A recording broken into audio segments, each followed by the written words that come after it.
మనిషిలో 3 పార్ట్స్ ఉంటాయి: శరీరము, ప్రాణము, ఆత్మ. ఆత్మ అనేది దేవుడు ఆదికాండం 2:7 నేల మట్టితో నరుని నిర్మించి వాని నాసికారంధ్రంలో జీవవాయువు వదిలి నరుడు జీవ ఆత్మాయను అంటాడు. అంటే దేవుడు పెట్టిన ఊపిరే మనిషిలో ఉన్న ఆత్మ కదా. అయితే ఈ లోపల నేను మాట్లాడుతున్న మాట ఆయన ఊపిరి, అది ఆత్మ. ఆత్మతో అంటే అర్థం ఏంటంటే లోపల నీకు ఆటోమేటిక్ దేవుడు ఎంత గొప్ప దేవుడు నాకు ఉన్నాడని చెప్పి ఆయన హెచ్చిస్తూ ఉండి అబ్జర్వ్ చేస్తే మన ఇంట్లో ఏదైనా ఒక అద్భుతమైన కార్యం జరిగింది అనుకోండి, ఎవరైనా ఎగ్జామ్ పాస్ అయ్యారనుకోండి, పిల్లలు కానీ లేకపోతే చదువుకున్న వాళ్ళు కానీ ఎవరస్తులు కానీ, వాళ్ళు వాస్తవానికి ఆ టైంలో పాస్ అయిన సందర్భంలో ఇంట్లో ఏం చేస్తారు, పాస్ అయిన గంతులు వేస్తారు.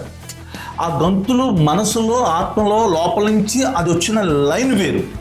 ఆ గంతుల్లో అందం ఉండకపోవచ్చు, ఆ గంతుల్లో సేమ్ సినిమాలో లాగా స్టెప్పులు విచిత్రంగా ఉండకపోవచ్చు, బ్రేక్ డ్యాన్స్లు అలాంటివి ఉండకపోవచ్చు, కానీ మొత్తానికి అతను డ్యాన్స్ వేస్తాడు. ఏ సందర్భంలో వచ్చిన అద్భుతమైన సంతోషంలో వచ్చే ఆనందం.